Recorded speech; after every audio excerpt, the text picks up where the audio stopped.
பல விஷயங்களில் வந்து கார்கில் வந்து மிக முக்கியமான ஒரு இடம்.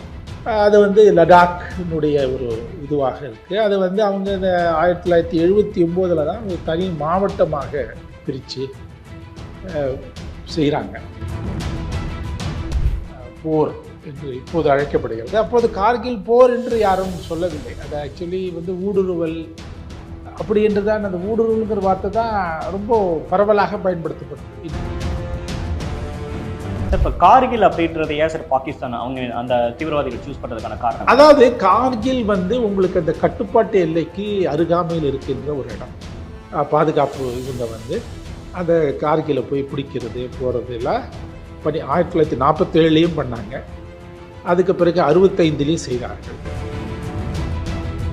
ஆனால் அவங்களுக்கும் அது அந்த அந்த இடம் உறுத்திண்டே தான் இருந்திருக்கு. போர்னு பெருசாக இல்லாத சமயத்தில் கூட வந்து கார்கில்ல வந்து செய்யறது போகணும் நடிக்கணும் அப்படின்ற மாதிரி குளிர் பிரதேசம் -40 கூட போகும்னு சொல்கிறாங்க. அதாவது மனித வாழ்க்கைக்கே வந்து இது இல்லாத ஒரு இடம். கார்கில வந்து அவங்க ஆக்குபேட் பண்ணதுக்கப்புறம் நம்ம எப்படி சார் அதை மீட்கிறோம்? ஆப்ரேஷன் விஜய்ங்கிறத வந்து நம்ம வெளிப்படையாக தெரிவித்து ஆரம்பித்த பிறகு ஓகே, அது கிட்டத்தட்ட ஒரு 3 வாரங்கள் எடுத்துட்டாங்க. அந்த டான் பத்திரிகை இருக்குது, அது மிகப்பெரிய பத்திரிகை, ஜின்னா ஆரம்பித்தார்னு சொல்லுவாங்க. அந்த கார்கில் போரை துவக்கியதே மிகப்பெரிய தவறு, பிளண்டர் அப்படின்னு சொல்லி அவங்க டான்லேயே பத்திரிகை எழுதியிருக்காங்க.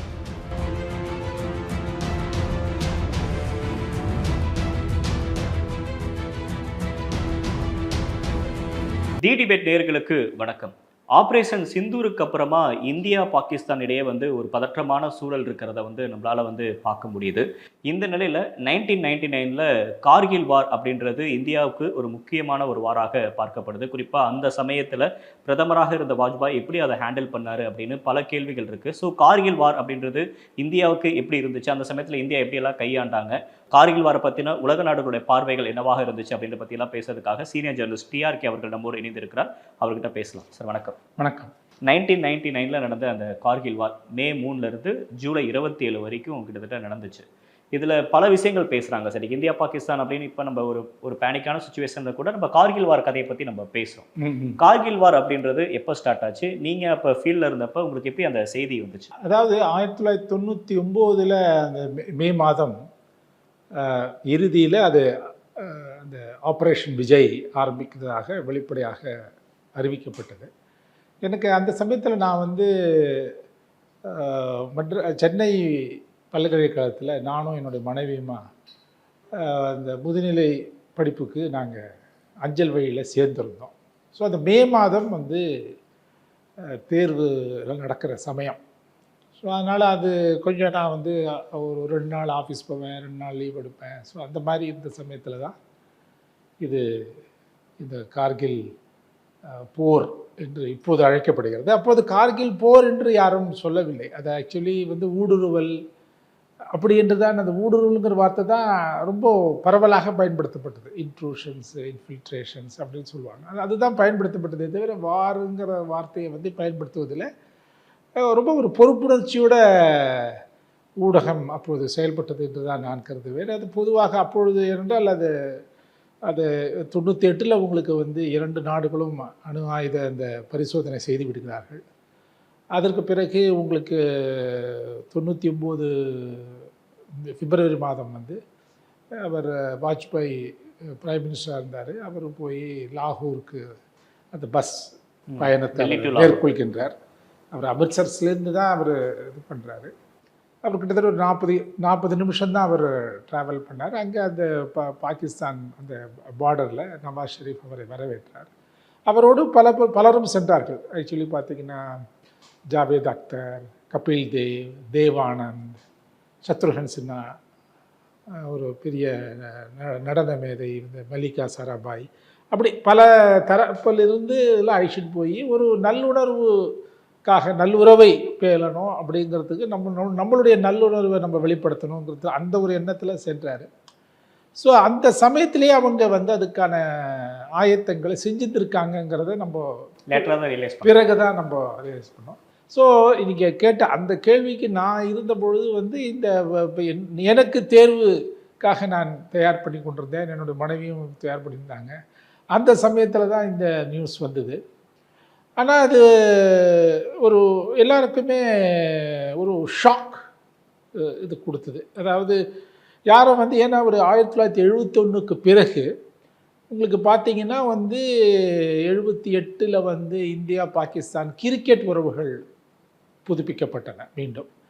அதுக்கு பிறகு ஒரு மாதிரி இந்தியா பாகிஸ்தான் இந்த அரசியல் ரீதியில் சர்வதேச அரங்கங்களில் வந்து வாதம் பிரதிவாதம் பண்ணி கொண்டாலும் கூட போருக்கு செல்வார்கள், அப்படி வந்து பெரிய இது நடக்கும், ஏதோ அங்கே பார்டர் ஏரியாவில் வந்து ஏதோ இது நடக்கும், சம்டைம்ஸ் மோதல்கள் நடக்கும், சுட்டுப்பாங்க, கிராஸ் ஃபயரிங் இருக்கும், அதெல்லாம் நடந்துன்னு வந்தது தான். அதெல்லாம் ஒன்றும் யாரும் அப்பப்போ இருக்கும், இப்போ போடுவாங்க பேப்பரில் எல்லாம். பட் ஒரு பெரிய ஒரு திட்டமிட்டு ஒரு தாக்குதல் மாதிரி ஒன்று நடைபெறும் அப்படி என்று யாரும் எதிர்பார்க்கல. அப்போது அது ஏன்னா கிட்டத்தட்ட ஒரு 25-26 வருடங்கள் ஆகிவிட்டன. ஸோ உங்களுக்கு 99 போது 71னா 28 வருஷம். ஸோ அது எல்லாருக்குமே வந்து ஒரு ஒரு ஒரு கவலையை மட்டும் இல்லை, முதல்ல அது ஒரு திடுக்கிடுதாக தான் தெரிஞ்சுது. இந்த மாதிரி அவங்க வந்துட்டாங்க. இன்னொன்று அவர் வந்து வாஜ்பாய் வந்து ஒரு இதை பண்ணணும், 2 நாடுகளையும் வந்து அமைதி கொண்டு வரணும் அப்படின்னு, உறவு வந்து நல்லா ஆக்கணும். ஏன்னா அவர் ஜனதா கவர்மெண்ட்டில் வெளியுறவுத்துறை மந்திரியாக இருக்கும் பொழுதும் அவர் அதை முயற்சி செஞ்சார்.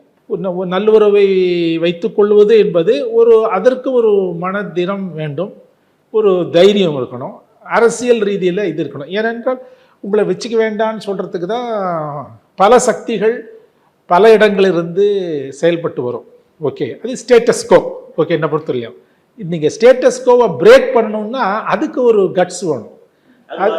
அது வந்து வாஜ்பாய் முயற்சித்தார், அது வெற்றி பெறாமல் இருந்திருக்கலாம், முயற்சித்தார். ஸோ அவர் வந்து முஷரஃப் வந்து அவருக்கு நவாஸ் ஷெரீஃபை கவிழ்க்கணும்னு அவர் முடிவு பண்ணாரோ அதை செஞ்சாரோ தெரியல. அதாவது அவருடைய அரசியல் நோக்கம் என்ன என்பதை பற்றி நமக்கு இன்னும் முழுமையாக தெரியவில்லை என்று தான் நான் கருதுவேன்.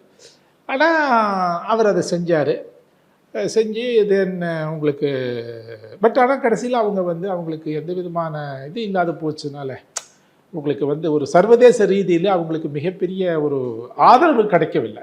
சார், இப்போ கார்கில் அப்படின்றது ஏன் சார் பாகிஸ்தான் அவங்க அந்த தீவிரவாதிகள் சூஸ் பண்ணுறதுக்கான காரணம்? அதாவது கார்கில் வந்து உங்களுக்கு அந்த கட்டுப்பாட்டு எல்லைக்கு அருகாமையில் இருக்கின்ற ஒரு இடம். அண்டு கார்கில் நீங்கள் பார்த்தீங்கன்னா வந்து வெவ்வேறு காலகட்டத்தில் அது வந்து பாகிஸ்தான் அந்த ஆர்மி இராணுவம் பாதுகாப்பு இவங்க வந்து அந்த கார்கிலை போய் பிடிக்கிறது போகிறது எல்லாம் பண்ணி 1947லேயும் பண்ணாங்க, அதுக்கு பிறகு 65லேயும் செய்தார்கள். பட் அதெல்லாம் அவர்களெல்லாம் அடித்து துரத்தி அடிக்கப்பட்டது. இன்ஃபேக்ட் விஆர் ராகவன் என்று ஒரு டைரக்டர் ஜெனரல் மிலிட்ரி ஆப்ரேஷன்ஸாக இருந்தவர், எம்ஓன்னு சொல்லுவாங்க, டிஜிஎம்ஓன்னு. அவர் வந்து ஒரு தரம் எழுதியிருக்காரு வந்து கார்கில்ல தமிழ்நாட்டை சார்ந்த ஒரு மேஜருக்கு அந்த 65ல் நம்ம கார்கிலை மறுபடியும் பெற்றுட்டு அந்த பெறும்பொழுது ஒரு ஒரு ஒரு மேஜர் லெவலில் இருந்த ஒரு ஆஃபீஸர் இறந்துருக்காரு. அவருக்கு வந்து இந்திய இராணுவ வீரர்கள் வந்து அங்கே ஒரு ஒரு அமைப்பு, ஒரு என்ன சொல்கிறது, நினைவு கல்லறை மாதிரி வச்சுருக்காங்க. ஓகே, ஸோ அதனால் உங்களுக்கு பல காலகட்டத்தில் அந்த வந்து கார்கில் வந்து ஏன்னா அது மிக முக்கியமான இடமாக அது இருந்திருக்கு. அதுக்கு பிறகு பார்த்திங்கன்னா அது வந்து ஒரு குளிர் பிரதேசம், -40 டிகிரி கூட போகும்னு சொல்கிறாங்க. ஓகே, அந்த மாதிரி அதாவது மனித வாழ்க்கைக்கே வந்து இது இல்லாத ஒரு இடம். ஓகே, சில சமயத்தில் ரொம்ப ஒரு ட்ரை பிளேஸ், உங்களுக்கு பெரிய மழையெல்லாம் இருக்காது. ப்ரிசிபிடேஷனுங்கிறது அந்த பனி மழை தான் இருக்குமே தவிர நம்ம அனுபவிக்கிற மழை அந்த மாதிரி இருக்காது. அத்தோடு மட்டும் இல்லாமல் அது வந்து ஒரு இயற்கை அந்த பூகோள ரீதியில் உங்களுக்கு வந்து அந்த இண்டஸ் இந்து சமவெளியார் இந்து அந்த நதி படுகை இருக்கு இல்லையா, ஆற்றுப்படுகை, அதனுடைய ஒரு முக்கிய அங்கமாக இருக்கிறது. ஸோ அதனால் நம்மளுக்கு வந்து பல விஷயங்களில் வந்து கார்கில் வந்து மிக முக்கியமான ஒரு இடம். அது வந்து லடாக்னுடைய ஒரு இதுவாக இருக்குது. அது வந்து அவங்க இந்த 1979 தான் ஒரு தனி மாவட்டமாக பிரித்து செய்கிறாங்க. ஸோ நம்மளுக்கு அது வந்து வெவ்வேறு காலகட்டத்திலையும், ஆனால் அவங்களுக்கும் அது அந்த அந்த இடம் உறுத்திண்டே தான் இருந்திருக்கு. நீங்கள் கார்கில், ஆமாம், அவங்களுக்கு பல காலகட்டத்திலையும் அவங்க போர்னு பெருசாக இல்லாத சமயத்தில் கூட வந்து கார்கிலில் வந்து செய்கிறது, போகணும், நடிக்கணும் அப்படின்ற மாதிரி சில திட்டமிடுதல்லாம் செஞ்சுருக்காங்க. 71 கூட பண்ணதாக தான் அவர் ராகவன் சொல்கிறார், எழுதியிருக்கார் ஒரு கட்டுரையில். பட் எல்லா சமயமும் நம்ம அவங்கள வந்து அதை வந்து அவங்களுடைய முயற்சிகளை நம்ம வந்து முறியடித்து அந்த தாக்குதலுக்கு பதிலடி கொடுத்து நம்ம அப்படி தான் நம்ம அதை செஞ்சு, ஏன்னா அது நம்மளுக்கு மிக வைட்டல், மிக முக்கியமான ஒரு இடம். ஓகே, அதை நம்ம வந்து இது பண்ணிடக்கூடாது. இப்போ அவங்க ஊடுருவி இருக்காங்க அப்படின்ற மாதிரியான தகவல் வந்து ஒரு ஆடு மேய்க்கிறவங்க மூலியமாக தான் தகவல் கிடைச்சிச்சு அப்படின்ற மாதிரி நிறைய செய்திகளை வந்து அதை ரிப்போர்ட் பண்ணியிருக்காங்க. அது எந்த அளவுக்கு உண்மை சார்? அது அதாவது உங்களுக்கு அது வந்து அது இருக்கலாம். என்னை பொறுத்தவரையும் நான் வந்து நான் அந்த மாதிரி ரிப்போர்ட்டை பிறகு தான் கேள்விப்பட்டேன். ஓகே, இது வந்து உங்களுக்கு வந்து சில சமயத்தில் வந்து அது சுவாரஸ்யமாக சொல்கிறதுக்கு கூட சில விஷயங்களை சொல்லப்படலாம். ஓகே, நம்ம பட் அது முழுமையாக நம்ம அதை வந்து இது பண்ண முடியாது. ஓகே, முழுமையாக அதை நம்ம வந்து அதை நிராகரித்திட முடியாது அந்த அந்த மாதிரியான கூற்றுகள். ஆனால் என்ன அதில் ஒரு முக்கியமான விஷயம்னா, இந்த இன்டெலிஜென்ஸ் இருக்கு இல்லையா, என்ன சொல்கிறீங்க, முன்னறிவிப்பு, உளவுத்துறை, இந்த உளவுத்துறை கிட்டக்கு அது வந்து சரியாக செயல்படவில்லையா அப்படிங்கிற ஒரு கேள்வி வந்தது. ஓகே, அதாவது அவங்க வந்ததுக்கு பிறகு இவ்வளோ பேர் வந்தாங்க, முதல்ல 100 பேர் தான் வந்தாங்கன்னு சொல்லப்பட்டது, அப்புறம் 300 400, அப்புறம் 700 பேர் வந்தாங்க. இன்னும் சொல்ல போனோம்னா அவங்க வந்து அந்த போராளிகள் முஜாஹிதீன் என்று சொல்கிறார்கள். ஓகே, நீங்கள் இது பார்த்தீங்கன்னா பாகிஸ்தான் வந்து வெவ்வேறு காலகட்டத்திலையும் அவங்களுக்கு ஏதோ ஒரு முகமுடியை பயன்படுத்தி தான் அவங்க வராங்க. ஸோ 47 கூட அவங்க வந்து இந்த பழங்குடியினர் தான் வந்து இது பண்ணதாக சொல்லி அவங்க அந்த முகமுடி பயன்படுத்தாங்க. இப்போ இது வந்து இந்த முஜாஹிதீன்ஸ் அங்கே வந்து, ஏனென்றால் உங்களுக்கு 99 அந்த ஆப்கானிஸ்தான் இது முடிஞ்சு ஒரு தாலிபான் வந்துட்டாங்க. பட் இருந்தாலும் ஒரு குரூப், ஒசாமா பின் லேடன்லாம் அங்கே தான் இருந்தார். ஓகே, ஒசாமா பின் லேடன் வந்து ஒரு சவுதி நாட்டுக்காரராக இருந்தாலும் கூட சவுதி நாட்டு அரசாங்கத்தோடு அவருக்கு நல்ல உறவு இல்லை அப்போ. ஓகே, ஸோ அவரெல்லாம் அந்த காலகட்டம் பாகிஸ்தான்லேருந்து அவர் ஆப்ரேட் பண்ணுறாரு, போகிறாரு அப்படின்ற அந்த ஒரு கட்டம். அவர் ஆப்கானிஸ்தான் இது அவர் இங்கே இருப்பார், அங்கேயும் இருப்பார், அந்த மாதிரிலாம் சொல்லப்பட்ட காலகட்டம் அது. அப்போ கூட ஜெயலலிதா கூட ஒரு வாட்டி சொல்கிறாங்க, வாசுவசம் அப்படி இங்கே இருக்கார், அங்கே இருக்கார். இப்போ சில பேர் கிண்டல் கூட பண்ணாங்க, இவங்களுக்கு தெரியுமா அதெல்லாம். எனவே எதுக்கு சொல்ல வரேன்னா, அந்த அந்த ஒரு உளவுத்துறை வந்து அதில் சரியாக தகவல்கள் கொடுக்கவில்லையா அப்படிங்கிறத பற்றி ஒரு கமிட்டி போட்டாங்க. கமிட்டி போட்டு அந்த கமிட்டியை யார் தலைமை தாங்கியதுன்னா, நம்ம இன்றைய வெளியுறவுத்துறை அமைச்சராக இருக்கின்ற ஜெய்சங்கர், அவருடைய தந்தை சுப்பிரமணியம் தான் அதுக்கு அந்த இதுக்கு போடுறாரு. அதுக்கப்புறம் அவர் பல பரிந்துரைகளை வழங்கினாங்க. அது ஒவ்வொன்றா பயன்படுத்துகிறாங்கன்னு வச்சுக்கோங்களேன். அதாவது 3 படைகளுக்கும் உங்களுக்கு வந்து இப்போ வந்து இந்த சீஃப் ஆஃப் டிஃபென்ஸ் ஸ்டாஃப் என்று சொல்கிறாங்கல்ல, அதெல்லாம் அவர் அப்போ சொல்கிறார். அவர் ஒரு கோஆர்டினேஷன் இருக்கணும், இன்டகிரேட்டடாக இருக்கணும், அந்த மாதிரி சில பல பரிந்துரைகள், நிர்வாக ரீதியில் நம்ம அதை எப்படி செயல்படுத்தணும் போகணும்னு அந்த மாதிரி. ஸோ அந்த உளவுத்துறை வந்து நமக்கு சரியாக சொல்லலையா அப்படிங்கிறது வந்து அதுதான் மிகப்பெரிய, தட் இஸ் இது வந்து ஒரு சொல்வதற்கு சுவாரஸ்யமான ஒரு தகவல், அது ஒரு புள்ளி விவரமாக இருந்தது. நான்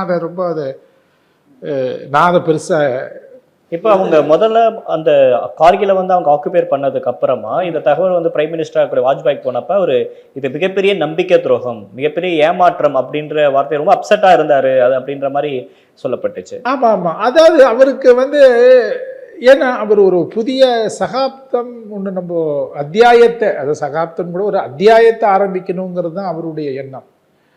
அவர் வந்து அவருடைய இந்த ஆட்சி வந்து அப்போ நம்ம ஏற்கனவே விவாதித்து பேசியிருக்கிற மாதிரி ஒரு அவருக்கு அவருடைய கட்சிக்கு மெஜாரிட்டி இல்லை, பல பேரை நம்பி அவர் இருக்கார்.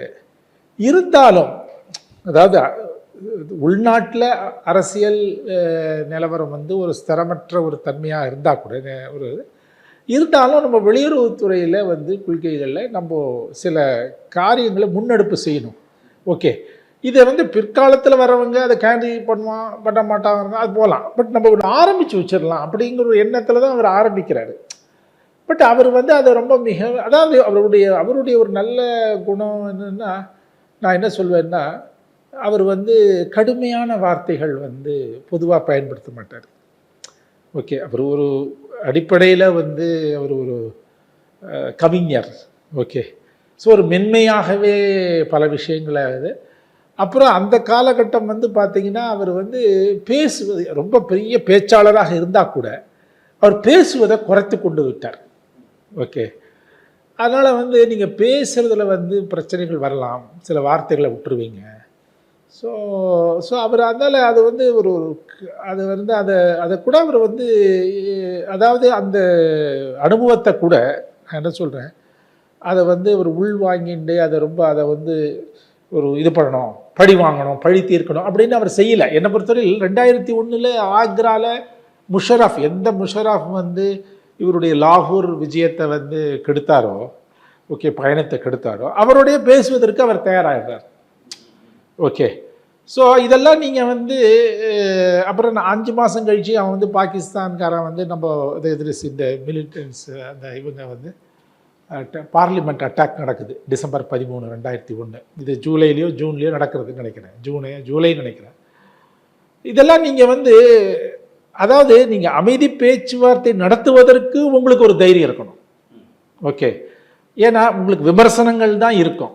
ஓகே, பொதுவாக விமர்சனம் தான் இருக்கும். நீ வந்து பேசணுமா, அவன் வந்து பிடிச்சி வச்சிருக்கான், நீ எதுக்கு பேசுகிற, பேசி என்ன ஆகிட போகிறது, இதுக்கு முன்னாலாம் பேச்சுவார்த்தை நடந்துட்டு பிரயோஜனம் இருக்கா, அதெல்லாம் ரைட்டு தான்.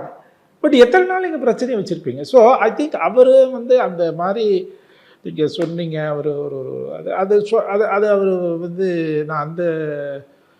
நான் இந்த கடந்த ஒரு 2 நாட்களில் நான் பார்த்ததில் வாஜ்பாய் வந்து ஆல் பார்ட்டி மீட்டிங்லாம் வச்சு அவர் தன்னுடைய ஆதங்கத்தை தெரிவிச்சிருக்காரு.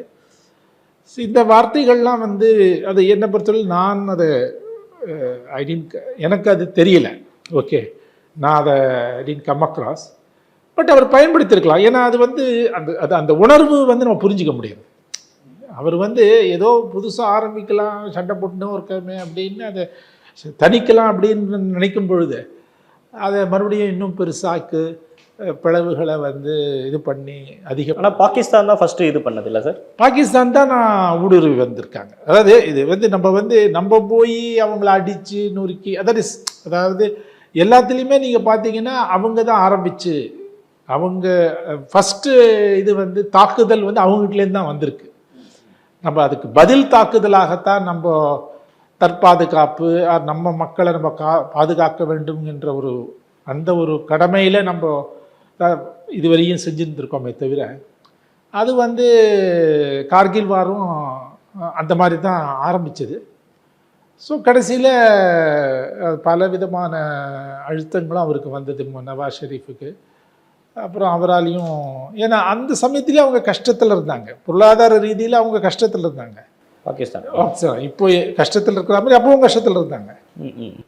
ஸோ வந்து அது ஒன்றும் சரி. அது கார்கில வந்து அவங்க ஆக்குபை பண்ணதுக்கப்புறம் நம்ம எப்படி சார் அதை மீட்கிறோம்? அதாவது நம்ம வந்து அந்த கடைசி வாரத்தில் தான் இந்த ஆப்ரேஷன் விஜய் ஆரம்பித்து அப்புறம் ஒவ்வொன்றா நீங்கள் இந்த டிராஸ்ங்கிற ஒரு இடம், அப்புறம் பத்தாலிக்கு அது ஒரு இது, அந்த மாதிரி இடங்கள்லாம் நம்ம ஒவ்வொன்றாக அப்போது வந்து இவரை வந்து ரிலீஸ் பண்ணுவாங்களா மாட்டாங்களா அப்படிங்கிற நச்சிக்கேத்தாவா ஏதோ ஒரு இது அந்த மாதிரி இதெல்லாம் இருந்தது. சில சோகக்கதைகளும் இருந்தன, சில என்ன சொல்கிறது வந்து சில கொஞ்சம் நம்மளுக்கு மனதை தேற்றிக்கொள்ளக்கூடிய ஒரு இதுவாகவும் இருந்தது. பல அந்த மாதிரி நிகழ்வுகள் நிறைய நடந்துச்சு. ஓகே, நீங்கள் அதை குட்டி குட்டியாக எடுத்தாலும் அது தனியாக அது கூட ஒரு சினிமா கூட எடுக்கலாம். அந்த மாதிரி பல நிகழ்வுகள் நடைபெற்றன. ஆனால் வந்து நம்ம வந்து அந்த அந்த ஒரு ஆப்ரேஷன் விஜய்ங்கிறத வந்து நம்ம வெளிப்படையாக தெரிவித்து ஆரம்பித்த பிறகு ஓகே, அது கிட்டத்தட்ட ஒரு 3 வாரங்கள் எடுத்துட்டாங்க. எடுத்துட்டதுக்கப்புறம் தொடர்ச்சியாக செய்கிறாங்க. இதில் என்ன உங்களுக்கு பார்த்தீங்கன்னா, உங்களுக்கு தென்மேற்கு பருவமழை ஜூன் டு செப்டம்பர். அதனால் அவர் வந்து ரொம்பவும் அவங்க வந்து நீடிச்சிருக்க முடியாது. ஓகே, பிரம்மாண்டமாக மழை பெய்யும் அப்படி இப்படி நம்ம சொல்லாட்டாலும் கூட அந்த அந்த இடத்துல பருவம் இது இயற்கை எவ்வாறு நம்மளுக்காக ஒன்றும் ஏதுவாக அது செயல்படாது. ஓகே, சொல்ல முடியாது. ஸோ அதனால் வந்து உங்களுக்கு அந்த மான்சூன் அந்த பருவமழை பெருசாக வரத்துக்கு முன்னாலே அது ஜூலை 25, பட் அந்த ஜூலை 11 அவர் அறிவிச்சிடுறாரு. அந்த நான் போராளிகள் எல்லாம் வந்து அவர் அவர் அவர் பயன்படுத்துகிற வார்த்தை, நவாஸ் ஷெரீஃப் பயன்படுத்துகிற வார்த்தை, முஜாஹிதீன்ஸ் எல்லாம் நான் வந்து விலக சொல்லிட்டேன், முஷ்கோஷா ஏதோ ஒரு பிரிவு அதுலேருந்து நாங்கள் விலக சொல்லிட்டோம் அப்படின்னு அவர் சொல்கிறாரு. அப்புறம் அவங்க ஸோ அது பைதன்னே நம்ம நிறைய இடங்களை நம்ம வந்து மீட்க ஆரம்பிச்சிடறோம். டைகர் ஹில்ஸ் போய் இது பண்ணுறோம். அதனால் அது ஒரு ஒவ்வொன்றாக நம்மளுக்கு அந்த சுதாரிச்சுன்னா. அதுக்கப்புறம் அப்போ வந்து போஃபோர்ஸ் பயன்படுத்தப்பட்டது. 87 போஃபோர்ஸ் வாங்கினதுக்கு மிக பிரச்சனையாக போச்சு. அது என்ன சிறப்பாக தான் செயல்பட்டது அப்படின்லாம் வந்து குறிப்பாக அந்த ஆப்ரேஷனில் விஜய் பத்ரா அப்படின்றவரோட ரோல் ரொம்ப முக்கியமாக இருந்துச்சுன்னு நினைக்கிறேன் சார். இருந்திருக்கும். கேப்டன் பல பேர் அதில் உங்களுக்கு வந்து ஜார்ஜ் பெர்னாண்டஸ் இருந்தார், விபி மாலிக் தான் army chief of army. Defence வந்து பெர்னாண்டஸ் தான் பார்த்தார் சார். பெர்னாண்டஸ் ஜார்ஜ் பெர்னாண்டஸ் இருந்தார். ஜஸ்வந்த் சிங் வந்து வெளியுறவுத்துறை அமைச்சராக இருந்தார். இந்த 2-3 பேர் தான் முக்கியமான இது. இவர் வந்து அவர் இந்த 2 பேரையும் வைத்து கொண்டு தான் அவர் வந்து பொதுவாகவே நாட்டுக்குள்ளே இருக்கிற அரசியல்லையும் சரி வெளிநாட்டு இதுலேயும் சரி இவர் நகர்வுகள்லாம் வந்து இவங்க மூலமாக தான் வாஜ்பாய் செய்து கொண்டிருந்தார். பிரிஜேஷ் மிஸ்ராவும் பேசியிருந்தார். பிரிஜேஷ் மிஸ்ரா அவருடைய வாஜ்பாயோட முக்கியமான ஒரு ஆலோசகர். இப்போ அஜித் தோவல் எவ்வாறு இருக்கு மோடிக்கு இருக்காரோ அது மாதிரி ஓகே ஒரு நம்பிக்கை அவர் அறிக்கைகள் கொடுத்துருந்தார். பட்டு இந்தியாவுடைய நிலைப்பாடு வந்து அதான் கொஞ்சம் வந்து அந்த சமயத்தில் அவ்வளவு இருந்தாலும் கூட வாஜ்பாயும் இவருமா பேசியிருந்தாங்க. சரி, நவாஸ் ஷெரீஃப் பேசியிருந்தாங்க. அதுக்கப்புறம் அவங்க வந்து ஒரு முன்னாள் வெளியுறவுத்துறை செயலாளரை இங்கே அமைச்சிருந்தாங்க. பட் அதெல்லாம் வந்து இதுவாகலை, ஒரு முடிவுக்கு கொண்டு வரலை. பட் அது முடிவுக்கு கொண்டு வருவதில் வந்து கிளின்டனுக்கு ஒரு பங்கு இருந்ததுங்கிறத நம்ம மறுக்க முடியாது. அவர் அதை வந்து அவங்க அந்த கவலை இருந்தது. அதே மாதிரி இப்போ இந்தியன் அந்த ஒரு ஜஸ்வந்த் சிங் கூட இந்த ஸ்ட்ராப் டால்பாட்னு வந்து அவர் வெளியுறவுத்துறை துணை அமைச்சர் அவங்கள அது ரொம்ப முக்கியம். அவர் இவரோட பேசிகிட்டு இருந்தார். ஸோ நம்மளுக்கும் வந்து ஒரு மாதிரி இன்ஃபேக்ட் அவர் வந்து என்ன சொல்லுவாங்கன்னா, அவர் ஜூலை 4 அங்கே போன பொழுது ஏன்னா வாஷிங்டன் அது. ஸோ உங்களுக்கு டெல்லிக்கும் வாஷிங்டனுக்கும் கிட்டத்தட்ட ஒரு 10 மணி நேரம் வித்தியாசம் இருக்கும். ஸோ அங்கே மதியம்னா இங்கே நடுராத்திரி காத்தால இருக்கும். ஸோ இவருக்கு ஃபோன் பண்ணாராம், நவாஸ் ஷெரீஃப் இருக்கார், அதை சொல்கிறாரு, நீங்கள் என்ன சொல்கிறீங்கன்னு. அவரை தூக்கத்தில் இருந்த பிரதமரை எழுப்பி அவர் பேசினார். அதெல்லாம் வந்து இப்போ சொல்லப்பட்டது. ஸோ அவர் வந்து தன்னுடைய நிலைப்பாட்டை அவர் ஸோ இந்த போகிற அமெரிக்கா ரொம்ப மெட்டிகுலஸாக வாட்ச் பண்ணியிருக்காங்க. ஆமாம், அதாவது அவங்க ஒரு பொதுவாக அந்த ஒரு சர்வதேச ரீதியில் ஒரு கவலை இருந்தது. இது வந்து ஒரு அணு ஆயுத போருக்கு, ஏன்னா அந்த அணு ஆயுத இது நடந்து அந்த என்ன சொல்கிறீங்க டெஸ்ட்டுக்கு என்ன சொல்கிறீங்க அது நடந்து வித்தின் இயர் இது வருது. ஸோ ஒரு மாதிரி எல்லாருக்கும், ஏன்னா அமெரிக்கா பாகிஸ்தானே நம்ப முடியல. அது ஒரு நவாஸ் ஷெரீஃப் இருக்கார், இருந்தாலும் ஆர்மிக்கு வந்து 1957-58 58க்கு பிறகு வந்து ஆர்மியுடைய கண்ட்ரோலில் தான் அது பாகிஸ்தான் வந்திருக்கு. ஸோ இங்கே வந்து இவங்க வந்து ஒரு ஸ்ட்ராங் கவர்மெண்ட் இல்லை. இவங்க ஏதோ வந்து மக்கள் மத்தியில் ஒரு நல்ல பேர் வாங்கணும் ஒரு ஆங்கிலத்தில் ஜிங்கோயிஸ்டிக் அந்த மாதிரி ஏதோ ஒரு தேசியவாதத்தை ரொம்ப கலைப்பு விட்டு அந்த மாதிரி இவங்க செஞ்சிருவாங்களோன்னு ஏதோ சம்டைம்ஸ் ஒரு தீவிரமான ஒரு செயல்பாடு, அதாவது ஒரு அரசியல் ஸ்திரமற்ற ஒரு அரசு நாடுகளும் நியூக்ளியர் யூஸ் பண்ணிடக்கூடாதுன்ற பதற்றம் அமெரிக்காவுக்கு இருந்தது, சர்வதேச ரீதியில் இருந்தது. ஏன்னா அரசியல் ஸ்திரமற்ற ஒரு அரசு இருக்குல்ல, அது என்ன வேணா செய்யலாம், ஓகே செஞ்சுட்டு ஸோ உங்களுக்கு வந்து ஸோ அது மாதிரி ஏதாவது நடந்துருமோன்னு அவங்களுக்கு பயம், அது ஒரு அச்சம் இருந்தது. ஸோ அதை வந்து எப்படி எந்த அளவுக்கு அதை நம்ம தணிக்கலாம் போகலாம். அதோட மட்டும் இல்லாமல் அவங்க வந்து அந்த அணு ஆயுத இதை வந்து இந்த ஆயுதங்கள் பெருகி வருவதை நம்ம கட்டுப்படுத்தணும்னு சொல்லி அந்த ஒரு கிளின்டன் அந்த ஒரு முயற்சி செஞ்சுன்னு வந்தார். அதில் வந்து நம்மளுக்கு வந்து ஒரு தலைபட்சமாக அவர்கள் நடந்து கொள்கின்றார்கள் என்ற விமர்சனம் நம்ம வைத்தோம். அதனால் நம்ம அந்த ட்ரீட்டியெல்லாம் வந்து காம்ப்ரிஹென்சிவ் பேன் ட்ரீட்டி ஏதோ சிபி ஏதோ ஒன்று சொல்லுவாங்க, சிபிடி ஏதோ சொல்லுவாங்க, அதெல்லாம் நம்ம கையெழுத்து போட மாட்டோம்னு சொன்னோம். நம்ம வந்து அது நீங்கள் அந்த நியூக்ளியர் அந்த என்பிடின்னு 1971 இருந்தது, அதெல்லாம் வந்து நீங்கள் ஏற்கனவே அணு ஆயுத இது வைத்திருக்கிறவர்களுக்கு சாதகமாக இருக்கிறது. அணு ஆயுதத்தை வந்து ஒரு போருக்கு இல்லாதபடி அமைதி காரணங்களுக்காக பயன்படுத்தக்கூடிய ஒரு நாடுகளுக்கு கூட சாதகமாக இல்லை. நம்ம என்ன சொல்கிறோம், நம்ம வந்து அந்த அணு இதை பயன்படுத்தி எங்களுக்கு மின்சாரம் செய்யணும். நம்ம வந்து இது இந்தியா ஒரு மிகப்பெரிய நாடு, 1.4 பில்லியன். நீங்கள் வந்து ஸோ இப்போ நீங்கள் கூடங்குளம்லாம் வந்திருக்கு, இப்போ அது அந்த காலகட்டம் தான். அது கூடங்குளம் அப்போல்லாம் ஒன்றும் நடவடிக்கை ஆரம்பிக்கலை. பட் நீங்கள் அது மாதிரி கையெழுத்து போட்டிருந்தீங்கன்னா நீங்கள் அது வந்து ரஷ்யாவுடைய உதவி இருந்திருந்தாலும் கூட நம்ம செஞ்சுருக்க முடியுமாங்கிறது டவுட்ஃபுல். ஸோ இந்தியா அதெல்லாம் நம்ம வந்து ஒருதலைபட்சமாக இருக்காங்கன்னு சொல்லிட்டு இருந்தோம் நம்ம அந்த சமயத்தில். ஸோ இதுவரையும் அந்த அந்த ஒப்பந்தம்லாம் கையெழுத்து போடல நம்ம, ஓகே. அது எதுக்கு சொல்ல வரேன்னா அந்த ஒரு ஒரு அச்சம் இருந்தது, ஒரு கவலை இருந்தது, இது கைமீறி போயிடுமோ அப்படின்னு. அதுதான். ஸோ அதில் ஐ திங்க் கிளின்டனுக்கு அவருடைய பங்கு வந்த பொறுத்தவரையிலையும் மிக முக்கியமான பங்கு. ஸோ இது மாதிரி போர்கள் வந்து தொடர்ந்து நடக்குது, ஒரு பதற்றமான சூழ்நிலை இருக்குது அப்படின்னா, இப்போ நம்ம வந்து தமிழ்நாட்டில் இருக்கோம், சவுத்தில் இருக்கோன்றப்ப அதை பற்றின ஒரு பெரிய பேனிக், அதை பற்றின ஒரு பெரிய புரிதல் இல்லாமல் இருப்போம். ஆனால் இன்கேஸ் அங்கே பாகிஸ்தான் ஆக்குபைடு காஷ்மீர் ஆகட்டும், இங்கே காஷ்மீர் நம்ம காஷ்மீரில் இருக்கிறவங்க, பாகிஸ்தானில் இருக்கக்கூடிய நார்மலான சிட்டிசன்ஸ், இவங்களுடைய மனநிலைகள்லாம் என்னவா சார் இருக்குது இது மாதிரியான போர் நடக்கிறப்ப? அதாவது நம்மளுக்கு இந்த பஞ்சாப், ஜம்மு காஷ்மீர், அப்புறம் ராஜஸ்தான் கூட கங்கா நகர் டிஸ்ட்ரிக்ட்னு இருக்குது. ஸோ அதுவும் வந்து இன்ஃபேக்ட் ஸோ இந்த இந்த இது இது ராஜஸ்தான் ரொம்ப பெருசாக பேரில் வராது. பட் உங்களுக்கு அந்த பதட்டம்ங்கிறது வந்து ஜம்மு காஷ்மீர், பஞ்சாப் ஏன்னா அந்த இது இந்தியா பிரிவினை நடந்தது இல்லை, அது வந்து உங்களுக்கு அந்த சரித்திரம் இருக்குல்ல, அந்த சரித்திரம் வந்து நம்ம மறந்துடக்கூடாது. அந்த சரித்திரம் ஏற்படுத்திய காயங்கள்லாம் வந்து இன்னும் ஆறலை. ஸோ உங்களுக்கு அது வந்து உங்களுக்கு வந்து உளவு ரீதியில் அது வந்து மன உளவு ரீதியில் உங்களுக்கு மிகப்பெரிய தாக்கத்தை இன்னும், ஏன்னா இன்னைக்கு கூட பாருங்கள் இந்த ராஜௌரி டிஸ்ட்ரிக்டில் ஜம்மு காஷ்மீரில் அவங்க வீடுலாம் இடிச்சிருக்காங்க. இப்போ நம்ம ஐ திங்க் ஏதோ இதெல்லாம் சர்ச்சஸ் எல்லாம் இது பண்ணியிருக்காங்க, அட்டாக் பண்ணியிருக்காங்கன்னு இன்றைக்கு சொல்லியிருக்காங்கன்னு நினைக்கிறேன்.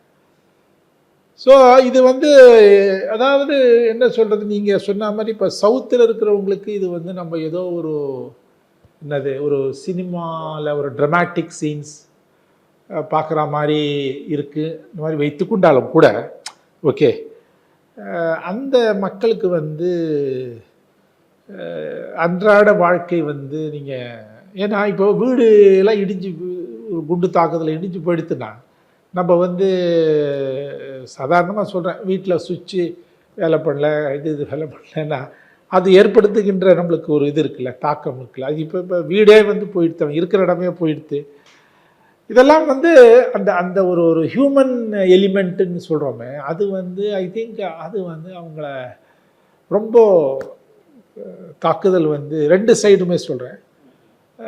அண்ட் தென் அவங்களுடைய இலக்கியங்களில் அது வந்து பஞ்சாப்காரங்க அவங்களுடைய இலக்கிய படைப்புகளில் இதெல்லாம் பற்றி நிறைய விவாதிக்கலாங்க. ஓகே, அந்த இதை வந்து கட்டுரைகளாக இருக்கட்டும், கவிதைகளாக இருக்கட்டும், பஞ்சாபி லிட்ரேச்சர் வந்து நம்ம அதிகமாக அதை அதுக்கு கவனம் செலுத்தலை. ஓகே, பட் அதில் அவங்க நிறைய அதை பற்றி விவாதிக்கிறாங்க. ஸோ இது வந்து அதை என்ன அவங்க அதாவது இப்போ வந்து அவங்களுடைய தாத்தா பாட்டி வந்து அவங்களுக்கு வந்து என்ன நடந்தது 1947 நடந்தது அதை பற்றி சொல்லி சொல்லி வளர்த்துறாங்க. ஸோ நான் ஒரு கிட்டத்தட்ட ஒரு 3 வருட காலம் டெல்லியில் வாழ்ந்தேன். பஞ்சாபி மக்கள், சீக்கிய மக்கள், ஒரு சீக்கிய வீட்டிலே நான் இருந்தேன். ஸோ அவங்களுக்கு வந்து அந்த இதெல்லாம் வந்து நீங்கள் பார்த்தீங்கன்னா ரொம்ப 47 நிகழ்வுகள்லாம் வந்து என்னை விட கொஞ்சம் ஒரு 15 வயது பெரியவரோட வீட்டில் தான் நான் இருந்தேன். ஓகே, அவர் என்னை வந்து அவருடைய தம்பி மாதிரி பார்த்துட்டாரு. ஓகே, எதுக்கு சொல்ல வர, அவங்களுக்கு அதை பற்றிலாம் அவங்க ஏற்கனவே பேசியிருக்காங்க, சொல்கிறாரு. அவர்கிட்ட ஒரு சின்ன குட்டி குட்டி பசங்க இருந்தாங்க, 10 வயசு பசங்க. அந்த பசங்களுக்கெல்லாம் அவங்க ஒய்ஃப் சொன்னாங்க. ஸோ அது மாதிரி தொடர்ச்சியாக அது சொல்லி வருகிறார்கள். ஒன்லி திங் வந்து இப்போ நம்ம என்னன்னா இதில் என்ன இது ஒரு முக்கியமான இதுன்னா நம்ம வந்து ஒரு ஒரு ஒரு வெறுப்புணர்வோடு நம்ம அணுக வேண்டிய அவசியம் அணுக வேண்டியவோ அதை நம்ம வளர வேண்டிய அவசியம் இல்லை. ஓகே, பல சமூகங்கள் நீண்ட கால ஒரு பகைமை இருந்திருக்கு சர்வதேச உலக வரலாறை பார்க்கும் பொழுது. பட் அதை வந்து நம்மளுடைய படிப்பு, நம்ம இதெல்லாம் எதுக்கு நம்ம படிக்கிறோம்? நம்ம சண்டையை பெருசாக்கி, பகைமையை பெருசாக்கி, வெட்டுக்குத்து, அதுவே நிரந்தரமான ஒரு வாழ்க்கையாக ஆயிடக்கூடாது அது இல்லை. ஸோ அதுதான் நம்ம அது வந்து. ஆனால் இன்றைக்கு இருக்கிற சூழலில் வந்து அமைதி பற்றி பேசுறது இது வந்துங்கிறது கொஞ்சம் முதல்ல இந்த இன்றைய இது இருக்கு இல்லையா, சூழல் இருக்குல்ல, அது ஒரு மாதிரி ஒரு முடிவுக்கு வரணும். அதுக்கு பிறகு அந்த காலகட்டத்துக்கு பிறகு தான் நம்ம அமெரிக்கா. பாகிஸ்தான் மக்களோட மனநிலை என்ன சார்? அவங்க வந்து அவங்களுக்கு பொதுவாகவே இந்தியாவை எதிர்க்கணும் அப்படின்றது தான் அது ஒரு ஒரு ஒரு இதாக அது ஒரு மாதிரி இருக்கு அவங்களுக்கு. அதாவது ஒரு தரப்பில் அது இருக்கு, நான் இல்லைன்னு சொல்லலை. ஆனால் நாங்கள் அந்த சமயத்திலேயே 1999 நீங்கள் அது சொன்னதுனால சொல்கிறேன், அந்த டான் பத்திரிகை இருக்குது, அவங்க மிகப்பெரிய பத்திரிகை, ஜின்னா ஆரம்பித்தார்னு சொல்லுவாங்க. அந்த கார்கில் போரை துவக்கியதை மிகப்பெரிய தவறு, பிளண்டர் அப்படின்னு சொல்லி அவங்க டான்லே பத்திரிகை எழுதியிருக்காங்க.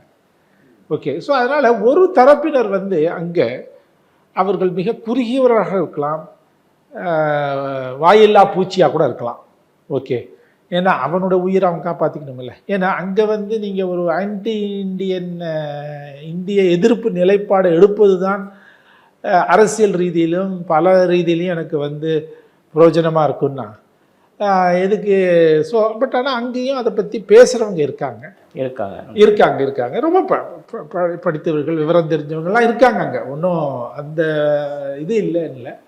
பட் இன்னைக்கு வந்து யாரும் அதை வந்து வெளிப்படையாக அவர்கள் சொல்வதற்கு வந்து தயக்கம். கார்கில் வார் பற்றின பின்னணி அரசியல், உலக நாடுகள் இதை எப்படி பார்த்தாங்க, வாஜ்பாய் அதை எப்படி கையாண்டார் அப்படின்னு நிறைய விஷயங்கள் பகிர்ந்துக்கிட்டீங்க. உங்கள் கருத்திற்கும் நேரத்திற்கும் நன்றி சார். தேங்க்யூ. நன்றி.